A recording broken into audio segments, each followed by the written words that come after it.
Most boat owners never discover the hidden features and maintenance tricks already built into their vessel. Yet one simple habit could prevent a $5,000 saltwater engine failure, while another might keep you from being stranded miles offshore.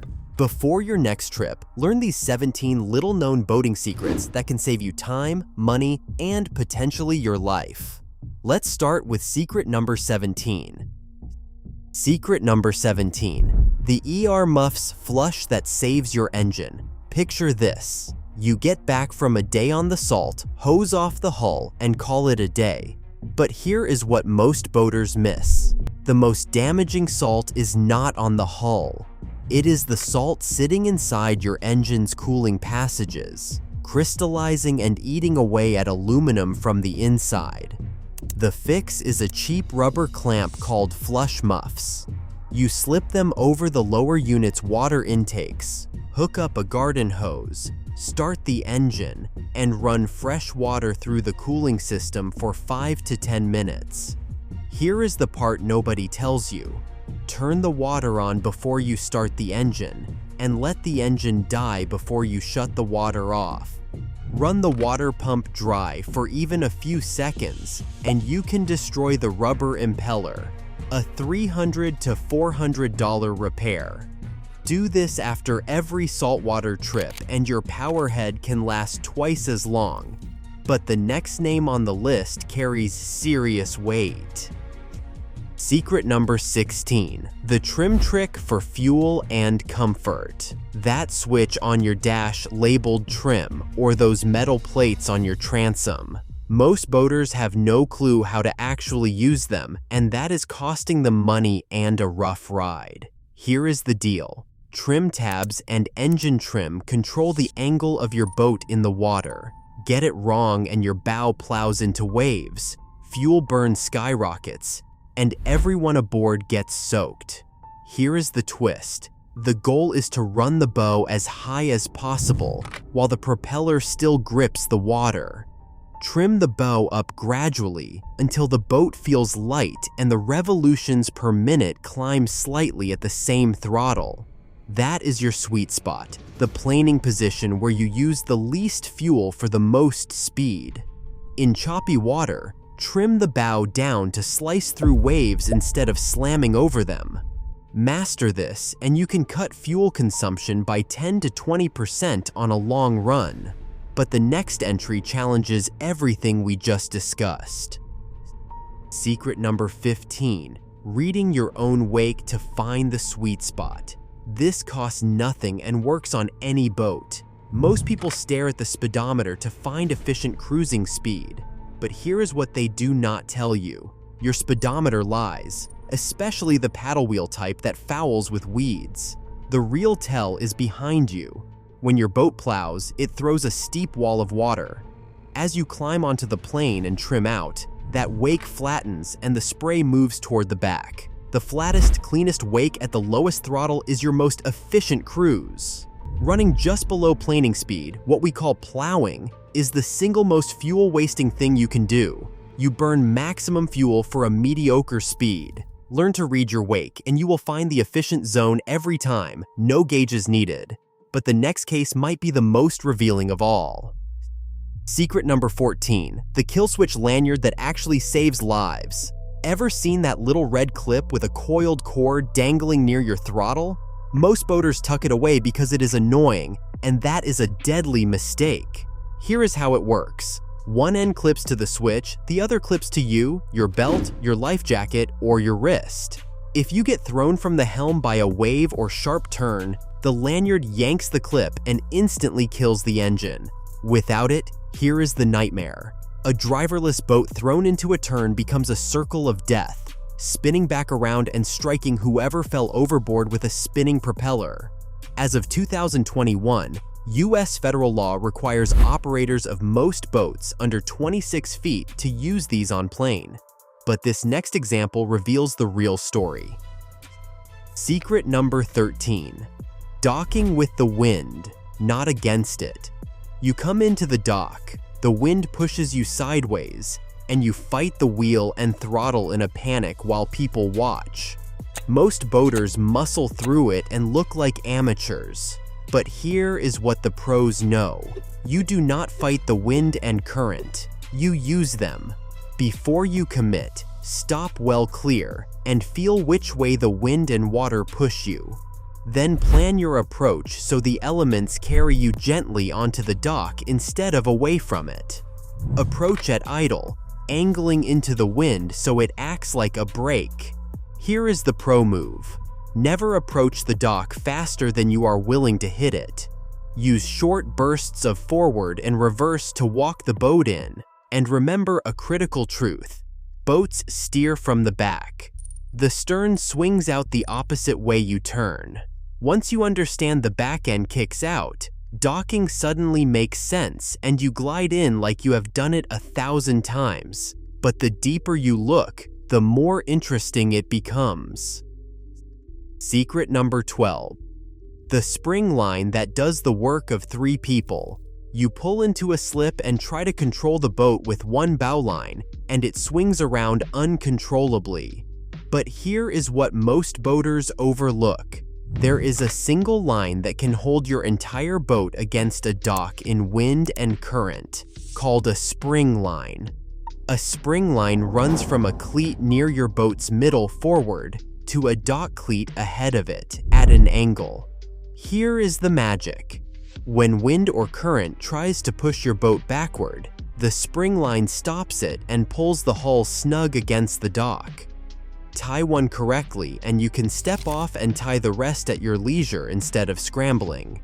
Even better, when leaving a tight slip in wind, you can use a spring line as a pivot.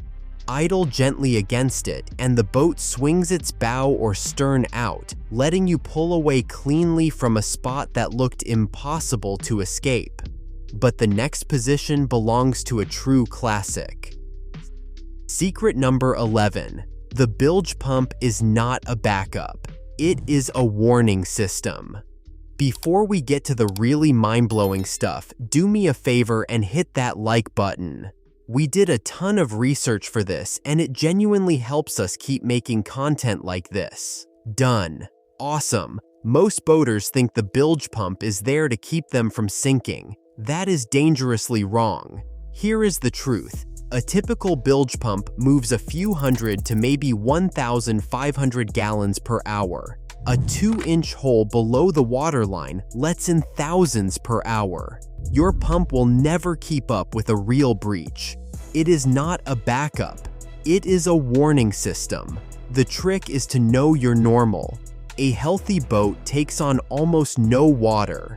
If your bilge pump cycles on more often than usual, that is your boat screaming that something has changed. A leaking shaft seal, a failing hose clamp, a cracked fitting. Check your bilge every trip and learn its rhythm, and the next entry might surprise a lot of people. Secret number 10. The drain plug ritual that prevents disaster. Have you ever launched a boat, had a perfect day, then come back to find water sloshing around your feet? Almost every boater has forgotten the drain plug at least once, and it is humiliating and dangerous. But here is the truth. The fix is a simple ritual most people never build. That brass or plastic plug at the back bottom of your hull is the only thing keeping the lake out. The pro habit is this. Install the plug in the driveway before you leave home, not at the ramp where you are rushed and distracted. Make it the first thing you touch every time. Here is the kicker that goes the other way.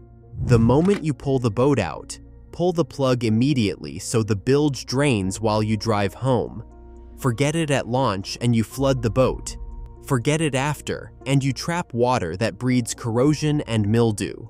Moving forward, we arrive at another unexpected contender. Secret number 9. Dual anchoring to stop the swing. This one is so simple you will wonder how you missed it. You drop one anchor, settle in for lunch, and your boat swings in a giant lazy circle, drifting into other boats or over a reef. Most boaters accept this. The pros do not. Here is the trick. With a single anchor, your boat pivots with every shift of wind and current, needing a huge circle of safe water. The fix is a bow and stern anchor. Set your main anchor off the bow, then drop a second off the stern and tension both. Now your boat is locked in position, pointed exactly where you want, with almost no swing. One safety note: never anchor a small boat from the stern alone in current or waves. The low transom can let water pour in and swamp you. Always anchor primarily from the bow. Next on the list is a name you might recognize. Secret number 8. The simple test that finds a dead battery before it strands you.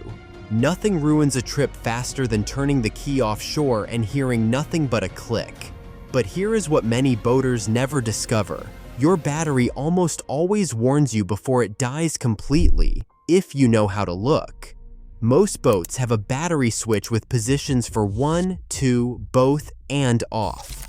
Here is the pro system. Keep one battery as your dedicated starting battery and never run accessories off it. Use the second for stereo, lights, and fish finder while anchored. That way, even if you drain the house battery on music all afternoon, your starting battery is untouched and you can always get home. Here is the test most people skip. A healthy 12-volt battery should read about 12.6 volts at rest with everything off. If it reads below 12.4, it is partly discharged. Below 12.0, it is nearly dead. A cheap voltmeter in your glove box tells you in 2 seconds whether you are about to get stranded. Now let us move to the next entry on the list. Secret number 7. The wax job that is actually about resale and speed. Imagine spending a Saturday waxing your boat just to make it shiny. Most people think wax is purely cosmetic, but here is the catch. It is doing 2 jobs that matter. Marine gel coat, the shiny outer layer of your hull, is not painted.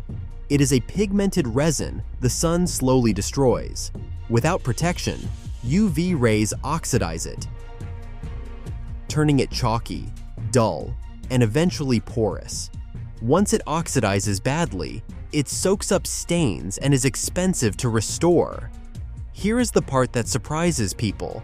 A clean, waxed hull also creates less friction in the water, meaning slightly better fuel economy and top speed, since slime cannot grip a slick surface. Wax twice a season, and you protect thousands of dollars of gel coat and resale value while shaving drag. Skip it for years and you stare at a faded, chalky hull that screams neglected to every buyer. And this is where things take a turn. Secret number 6. The trolling motor trick for silent boat control. Engine noise and prop wash scaring fish, or trying to hold position in wind without an anchor.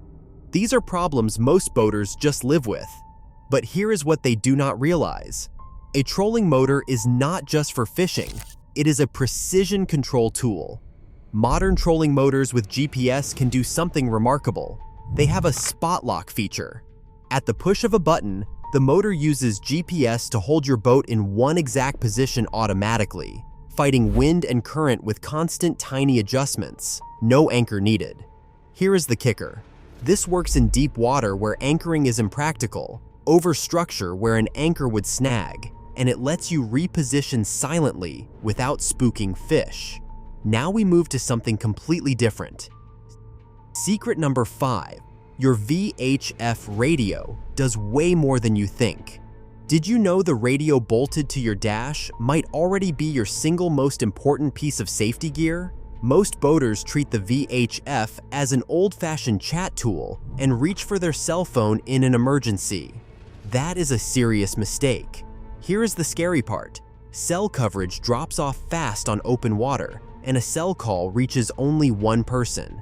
A VHF Mayday on Channel 16 broadcasts to the Coast Guard and every boat within range at once, any of which could be minutes away. Here is the feature almost nobody activates. Modern VHF radios have DSC, Digital Selective Calling. Register your radio and connect it to your GPS. and a single press of the red distress button transmits your exact coordinates and boat identity to rescuers. It is like a flare gun, a phone call, and a map all in one button. Most people never set this up. Spend 10 minutes and you turn your radio into an automatic rescue beacon. The next entry shows just how far this idea can go. Secret number 4, the propeller inspection that prevents catastrophic damage. It sounds minor, but this is one of the most overlooked checks on any boat. Imagine fishing line, a stray rope, or weeds wrapped tightly around your propeller shaft, invisible below the surface. But here is what changes everything. That wrapped line can slip behind the propeller and slice into your gear case seal.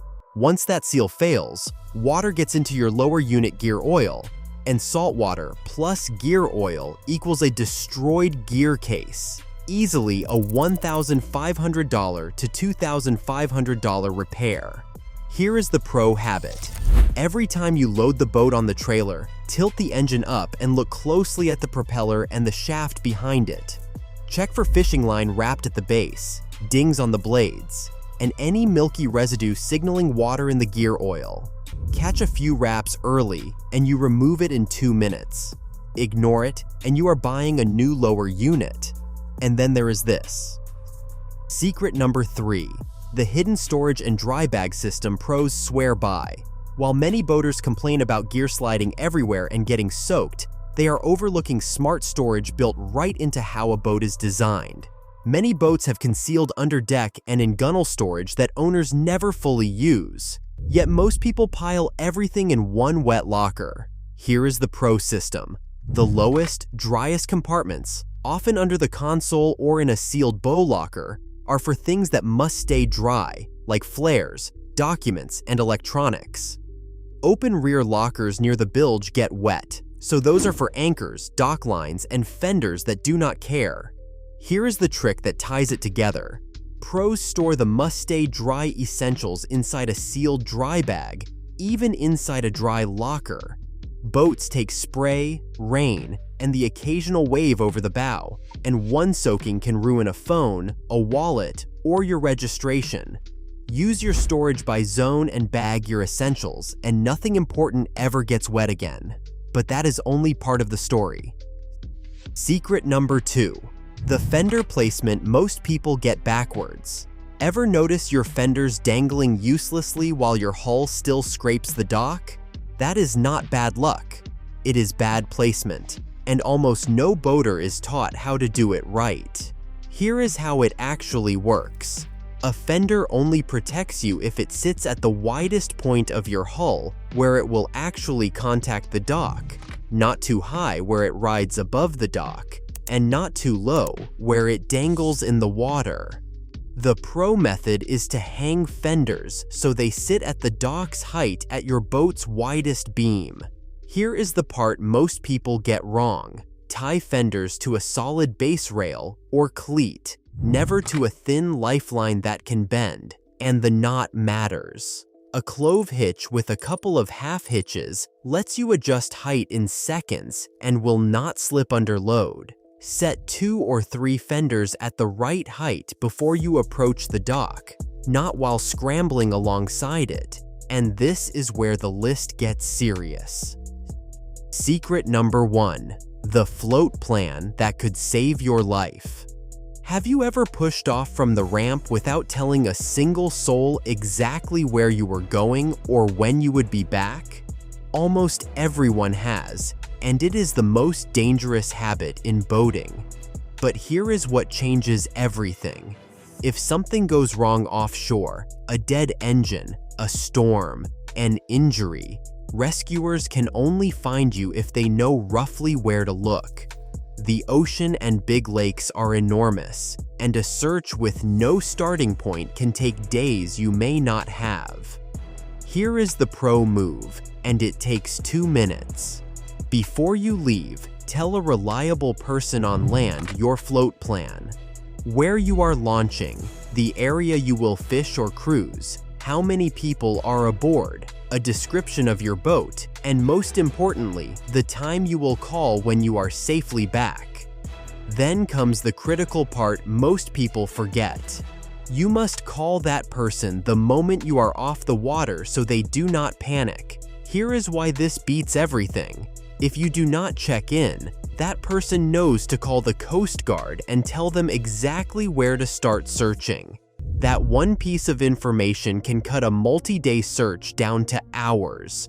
No gadget, no app, no expensive gear can replace someone on shore who knows where you went and when to worry. It is completely free, takes 2 minutes, and it is the one habit that has saved more boaters than any device ever invented. If this gave you a fresh perspective, hit subscribe and stay connected.